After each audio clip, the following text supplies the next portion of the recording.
time to do it, but it's the history of good counsel going from left to right. You start here. Now look at this. These were the original desks. How tiny had they been? Now, by the time we left the old building, they were much larger desks. But somehow or another, maybe we've just grown bigger and fatter. I don't know.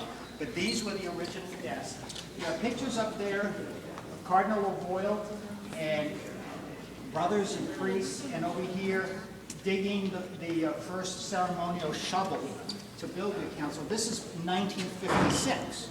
We opened in 58, but they had to build the building first before we could open.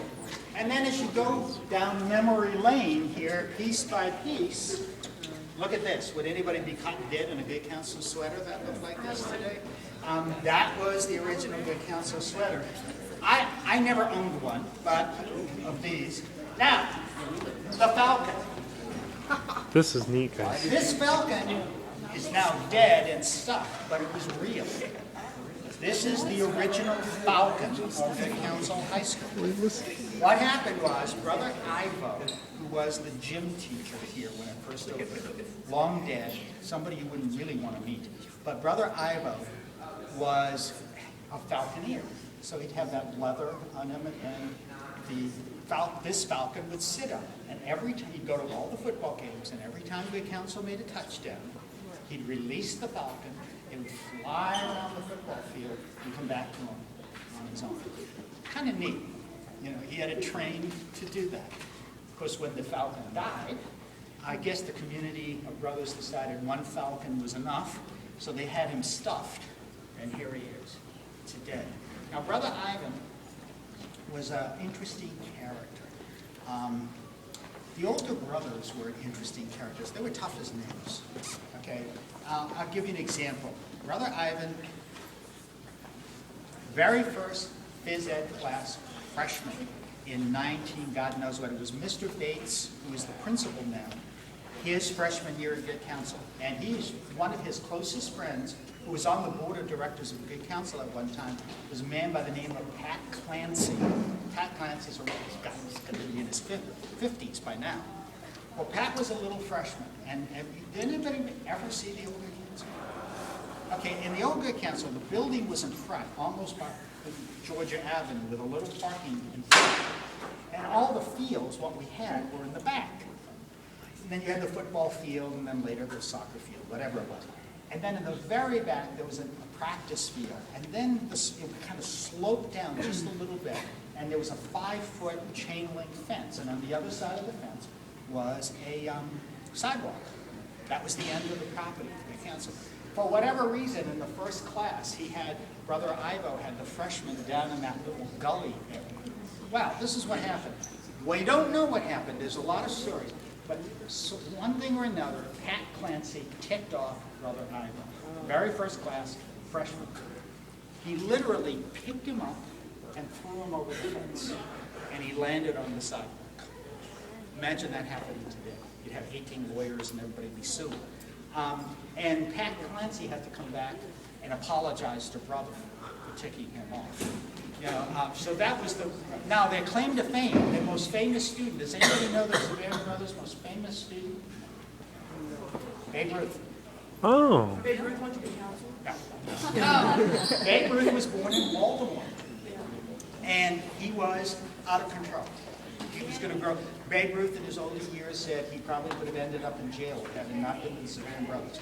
He was Catholic. His mother was an old Catholic Irish woman. She went to the brothers and said, please do something with them. And Mount St. Joe's at the time would house some students. It was 40, no more. And what they did is they took him in, and they were tough as nails. But they're the ones who discovered in him the talent that he became famous for, baseball. And in his later years, he said he would have never gone anywhere except because the Savarian brothers gave him the discipline that he needed. Let me talk about the discipline because it's so much different. Gentlemen, listen up, please. Back in the 40s, 50s, 60s, when a lot of these schools were built, most religious orders didn't build co-ed schools. That was rare. You had a boys' school and a sister school, or a girls' school and a brothers' school. Okay, Good Counsel's sister school, does anybody know what it was? lacrosse. Still there. Okay, as a matter of fact, I remember the day, I was here in the day when seniors would get into a car.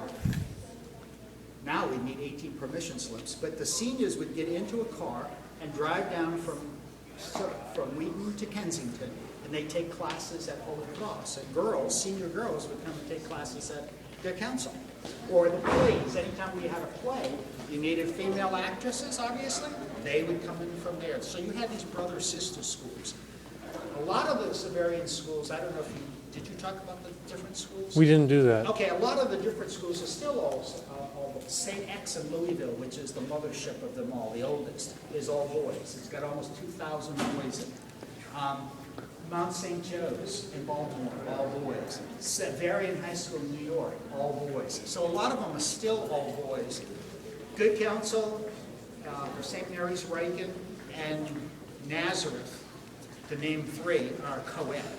Okay, but Good Counsel, it took 30 years to go co-ed, and I'll explain that as we go along. This, by the way, nobody knows this. What uniform is this? This That's is great. basketball. Can you be quiet and listen? That's what, originally, that's what even all the major leagues would play in. And then eventually they started wearing what they're wearing today, a bigger, baggier kind of thing. This was the book bag of Good Counsel High School. Imagine 900 boys carrying around their large purses. Must have been really cute. That's a book bag. That's what they looked like back in the 60s and 70s. I had one of these, a Good Counsel jacket. They're no more, and I don't have it anymore either, but that was the original Good Counsel jacket. Now, you notice it says soccer champs in the year 2000. I got to tell you something. You'll find this hard to believe. When I was growing up, and through a lot of Good Counsel's history, you basically had three sports here. You had baseball in the spring, you had football in the fall, and basketball in the winter. When I was growing up and went to high school with Abraham Lincoln and myself, there was no such thing as soccer. Nobody played soccer. And who ever heard of lacrosse, except for some weird teams out in the West who were copying the Indians. So the fact of the matter is those things now have become, actually lacrosse, that's not true, I'm lying to you. Lacrosse was a sport played only in the exclusive little preppy schools in the Northeast. And then it came down into the regular thing that everybody does. So when we talk about